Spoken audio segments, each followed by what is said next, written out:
Hey everyone, welcome back to Stadium Stats. This week we'll be looking into Week 9 of the NFL schedule, followed by my top 10 power rankings after this week. So, without further ado, let's jump into it. Starting off on Thursday Night Football, we've got a matchup between the Houston Texans and the New York Jets. The Jets are having a really disappointing season. They are 2-6 after losing to the Patriots, who are also 2-6, in a game where they were supposed to win, and they didn't.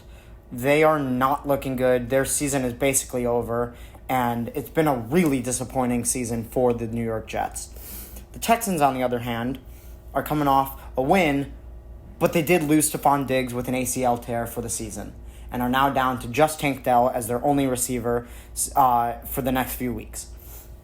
The Texans are a much better team than the Jets, so I am going to pick the Texans to win this one pretty easily. However, I do think these injuries to the Texans offense are going to be a lot for them to overcome in these next few weeks. So we'll have to see how they're able to handle that, but I'm still going to pick the Texans to win against a bad New York Jets team. Up next, we've got a divisional matchup between the New Orleans Saints and the Carolina Panthers. The Panthers coming off another loss. Seems like a consistent pattern for them this season and last season. Bryce Young started for them. Not sure if he'll be playing in this game or if it will be Andy Dalton. But regardless, they're not a very good team. Their defense is one of the worst units in the entire league, and they're just a bad team.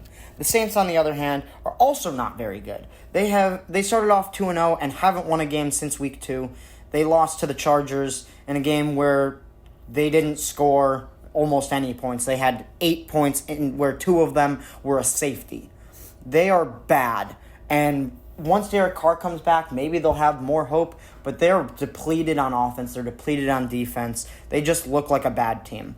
That being said, though, the Saints are a better team still than the Panthers. The Saints have been in games, but I'm going to go with the Panthers to get their second win here. I think if Andy Dalton starts, it's a pretty easy win for them, as the Saints are not good. And even if they start Bryce Young, I really don't think it's out of the question for them to win against a bad Saints team. I think this will be a really close matchup, as neither team is good, but I'm going to pick the Panthers to win this one because I think the Saints' offense is even worse than the Panthers' offense. And while the Panthers' defense is far worse than the Saints' defense, I don't think the Saints will be able to get much going just because of their offense. Up next, we've got another divisional matchup, this one between the Washington Commanders and the New York Giants. The Commanders coming off a crazy win over the Chicago Bears, where they won without scoring a touchdown in regulation until they scored a Hail Mary with 0 seconds left on the clock. They ended up winning that game, and their defense looked great. Their offense was working. They were getting a bunch of field goals, but they couldn't capitalize on any of their points and get touchdowns up until that Hail Mary. The Giants, on the other hand, they lost to the Steelers on primetime Monday Night Football. They actually didn't look that bad. They didn't look great, but they didn't look terrible. And for that reason, I am still going to pick the Commanders. They're a much better team than the Giants, but I think this will be close because it's a divisional matchup, but I also still think the Commanders are a far better team, so I'm going to go with the Commanders to win. Up next, we've got another divisional matchup, this time between the Dolphins and the Bills. The Dolphins are coming off a loss to the Cardinals in Tua's return in a game where their offense was working, but it wasn't enough. Their defense wasn't really working, and they couldn't stop Marvin Harrison and Kyler Murray and the rest of the Cardinals' offense. The Bills, on the other hand, they are coming off a masterclass win over the Seattle Seahawks. Josh Allen did throw his first interception of the season, but they won by 21 points in a game against the Seahawks, who are supposed to be a really good team. The Bills are a much better team than the Dolphins this season. While this is a divisional matchup, and I wouldn't be surprised if the Dolphins were able to hold on and be competitive in this matchup, the Bills tend to have the Dolphins' name and tend to win most of their matchups. And that's with the Dolphins having typically been better than they are this season. I am going to go with the Bills to win this one. I think it'll be close, as it is a divisional matchup. The Dolphins aren't a bad team, and their defense just underperformed last week. But I do still think the Bills are going to come away with the win. The Bills look really, really good, both on offense and defense. They've finally got receivers. Keon Coleman, Amari Cooper, Khalil Shakir, all really stepping up for the Bills. And so I am going to pick the Bills to win this one. Up next, we've got a matchup between the Chargers and the Browns. The Browns coming off a win over the Ravens in Jameis Winston's first start. He didn't have any turnovers. He looked really good. They scored touchdowns. They had a run game. They had a pass game. Their defense looked pretty good, but they're still not a good team. And it's really hard to say if it was a fluke with Jameis Winston in his first start or if this is a sign of things to come. But Cedric Tillman looked fantastic in their receiving game, which is a huge surprise because he had almost zero targets through the first 6 weeks, and then has really come into his own in the past few weeks since they traded Amari Cooper. The Chargers, on the other hand, they're coming off a win over the Saints in a game where their defense looked fantastic, their offense was working, Ladd McConkey looks great as their rookie receiver, and the Chargers are a pretty good team. They have a run game, they have a pass game, they have a good defense, they have good coaching. There's really minimal flaws to this team. They're just not elite. That all being said, I am going to pick the Chargers to win this one. I don't see the Browns getting multiple wins in a row, especially against good teams. But I wouldn't be surprised if the Browns were in this one, but I'm still going to go with the Chargers to win. Up next, we've got a matchup between the Patriots and the Titans. The Patriots are coming off a win in a game where Drake May left really early with a concussion, and yet they still beat the Jets with Jacoby Brissett. The Patriots are not a good team, but they're getting wins where they need to, and where they need to is clearly over their divisional opponents, such as the Jets. The Titans, on the other hand, they look terrible. They let up 52 points to the Lions in a game where Jared Goff threw for under 100 passing yards. Their special teams looks terrible as they let up over 200 return yards to the Lions. Their defense looks terrible as the Lions could really do anything they wanted on offense. And the Titans are just not a good team. This is going to be a really bad matchup as both of these teams are pretty bad. But I think if Drake May plays in this one, the Patriots should be able to come away with a win. And if Drake May doesn't play, I actually think I'm going to have the Titans winning that one. It's very unclear right now as to whether Drake May will end up playing with that concussion. But I am going to go with the Patriots to win this one. I just don't know if Drake May is going to play, and I wouldn't be surprised if the Titans came away with the win if Drake May didn't play. Up next, we've got a matchup between the Cowboys and the Falcons. The Cowboys are coming off a disappointing loss to the 49ers on Sunday Night Football in a game where they had the lead in the first half. They were up 10-6 and then let up 21 unanswered points in the third quarter and then started coming back, which seems to be a pattern for the 49ers this season. But they did end up still losing that game and couldn't do almost anything in that last quarter.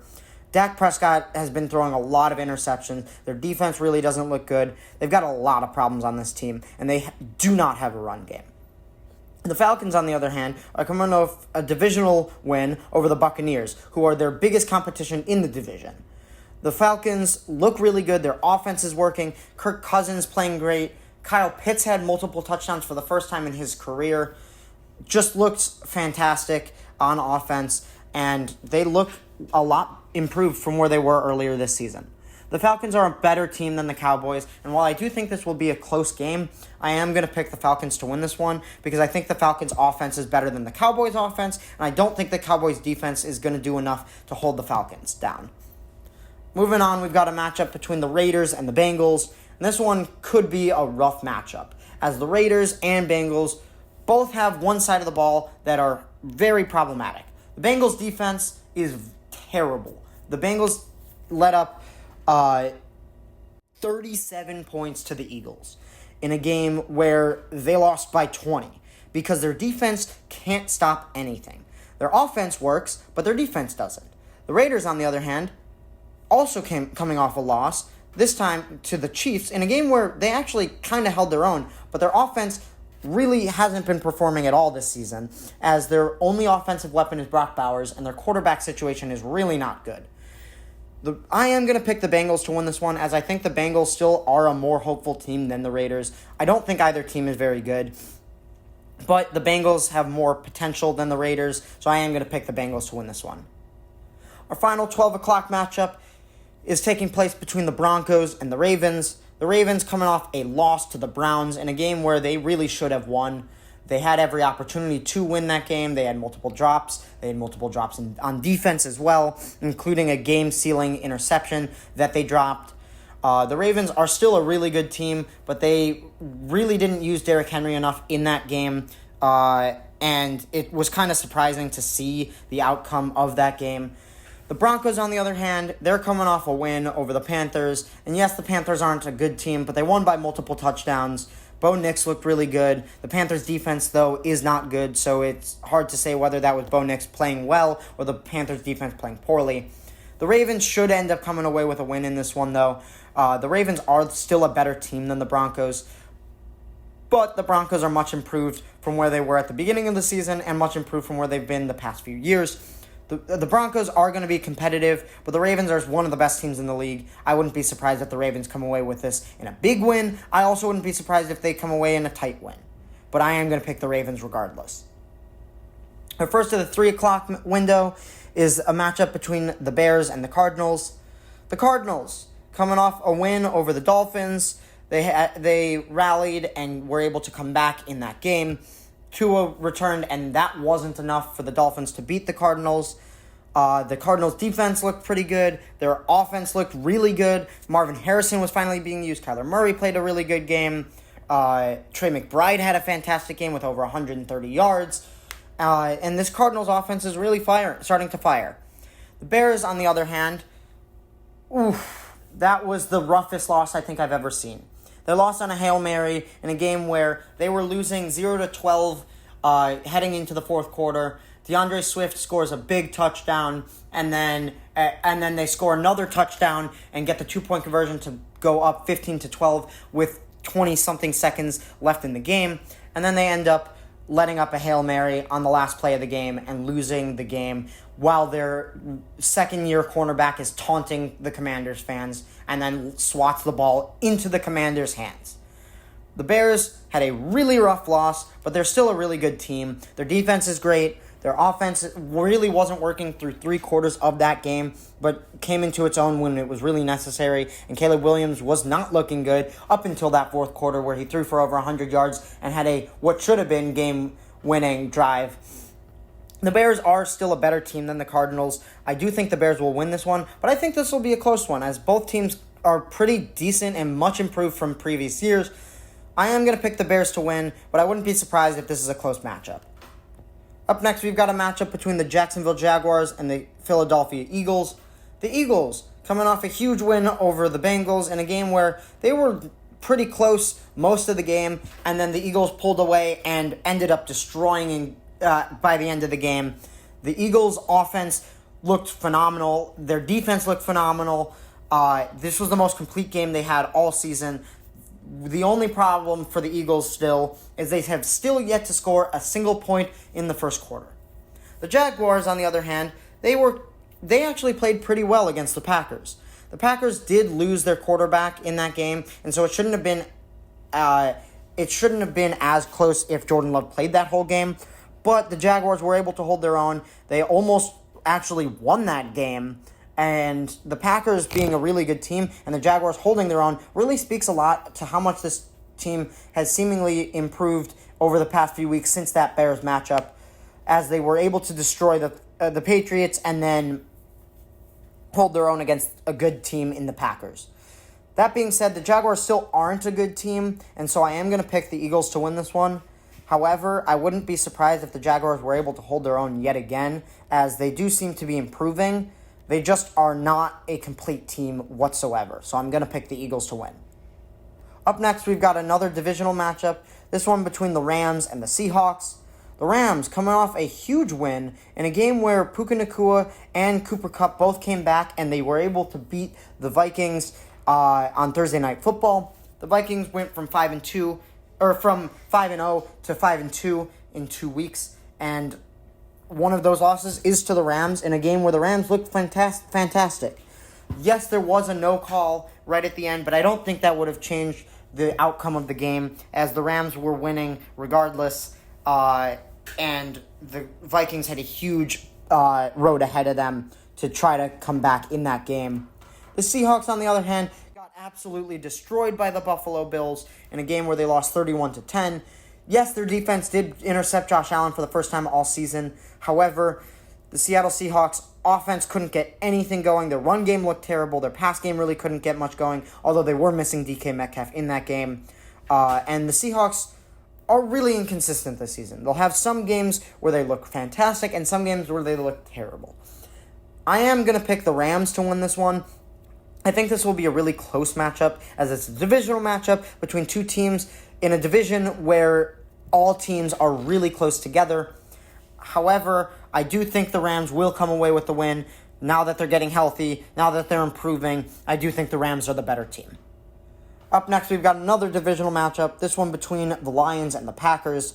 The Lions, coming off a major win, they didn't even throw for 100 passing yards and still put up over 50 points on the Titans. And the Titans don't have a bad defense, so it was really impressive. Their special teams was performing, their offense was performing, their defense was performing, they had touchdowns on all sides of the ball. They really just couldn't be stopped, and that seems to be the pattern this season.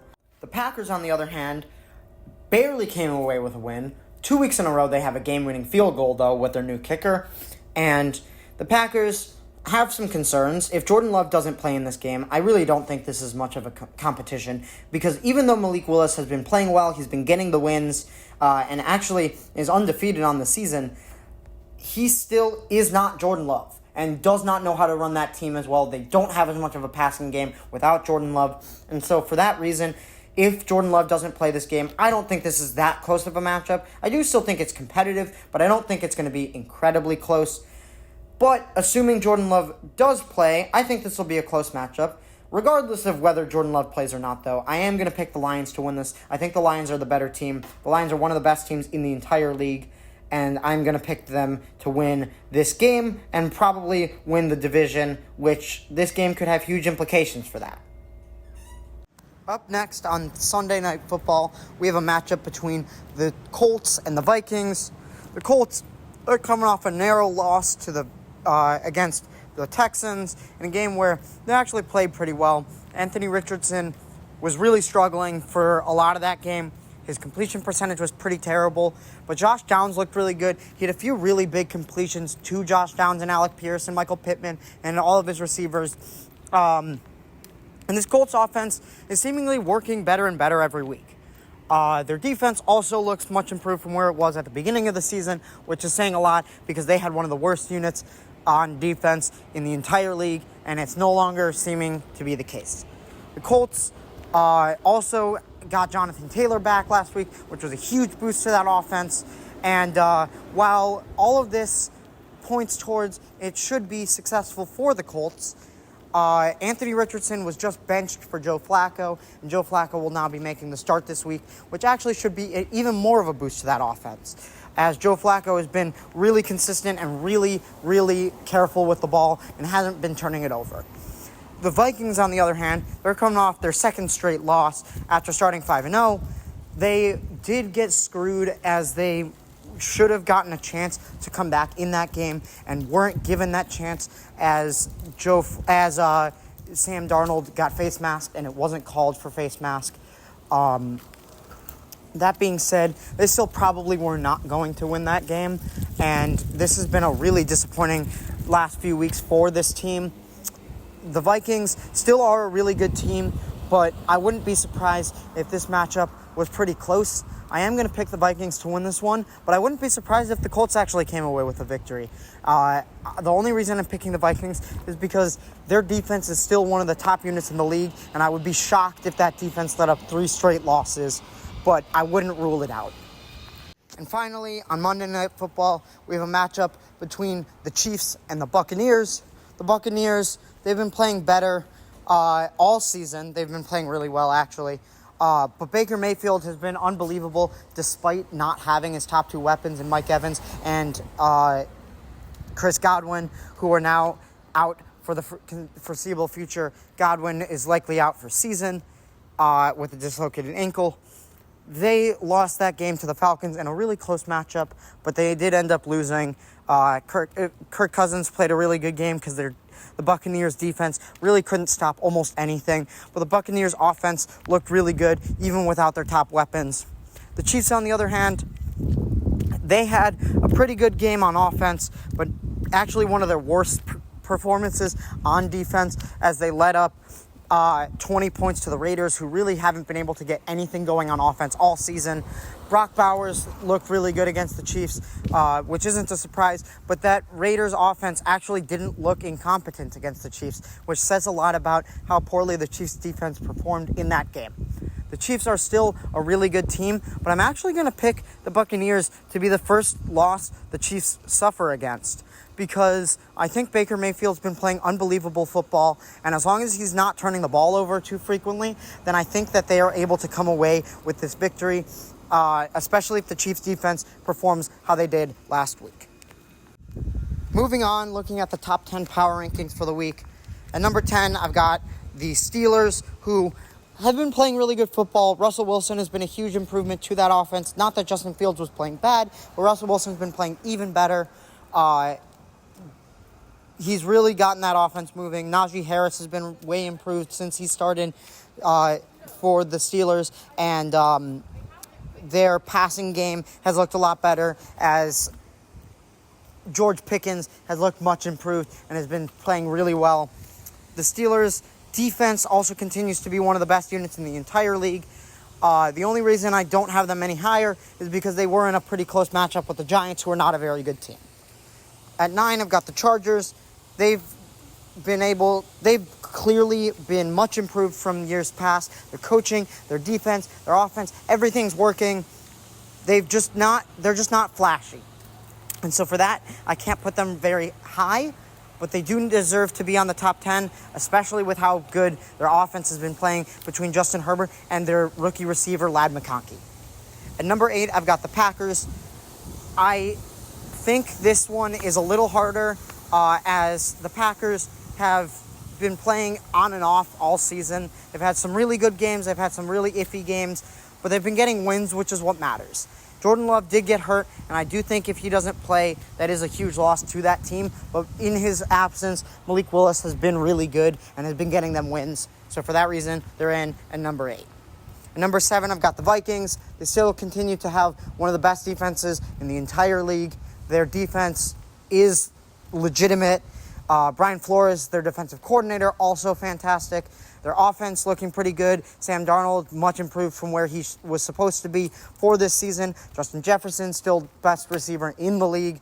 Not a ton of flaws with this team, but they did come off 2 straight losses. So for that reason, they've fallen down to number 7. At number 6, I've got the Texans.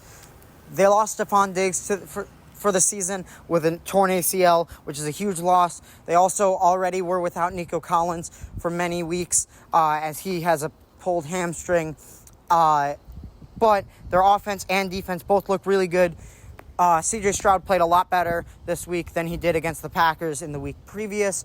And while their offense is going to take a hit losing Stephon Diggs, Tank Dell should be able to hold down the fort until Nico Collins gets back. And so that's why they're in at number 6. Coming in at number 5, I've got the Washington Commanders. They were able to come away with a win in a game where their defense looked really good, but their offense couldn't get a whole lot going. They scored a bunch of field goals, but they couldn't finish any for a touchdown. But then they ended up getting that Hail Mary and won the game in tremendous fashion. They've been unbelievable this season. Jaden Daniels has been great. Their offense has been really performing. Terry McLaurin has looked great. Their defense has been improving week to week because it started off pretty poor and has really been playing well recently. So for that reason, they're in at number 5. At number 4, I've got the Ravens. They were able to beat the Commanders a few weeks back, but they just lost to the Browns, so they've fallen down a little bit. But I still have them above the Commanders because they did beat the Commanders a few weeks back. The Ravens are really, really good on offense. They just traded for Deontay Johnson, which should add a whole nother element to that offense. Derrick Henry looking unbelievable. Lamar Jackson in the MVP conversation. And their defense is the real only concern, and it's not bad. It's just nowhere near as good as it was last year. So for that reason, they've fallen down to number 4, but are still in the top 4. At number 3, I've got the Bills. They had an unbelievable win over the Seahawks, who are supposed to be a competitive team, and in that game, the Bills won by 21.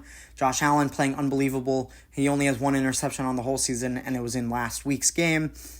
Their defense looking fantastic. Their passing game looking unbelievable as Amari Cooper, Keon Coleman, and Khalil Shakir looked like an amazing wide receiver trio.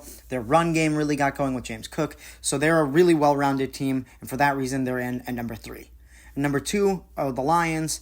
They look unstoppable on offense, on special teams, on defense. They're scoring everywhere. They can't be stopped. They put up 50 points in a game where they threw for under 100 passing yards. Their run game looks unbelievable. Their pass game typically looks unbelievable. Week to week, they can just win by whatever means necessary. And for that reason, they're in at number 2. And finally, at 1 is the Chiefs. They're not even playing their best brand of football yet, and they're still undefeated. They're 7-0. It's just unbelievable. Patrick Mahomes not playing that great, and they're still winning games. Their defense played a poorer game last week, but has been really good all season, and yet they're still 7-0. So I can't really hold that against them, and for that reason, they're in at number 1. Anyways, thank you guys so much for tuning in and listening. Don't forget to like, comment, and subscribe, and follow me on YouTube, Spotify, and Apple Podcasts. And with that, I'll see you guys next time. Thanks for tuning in, and peace.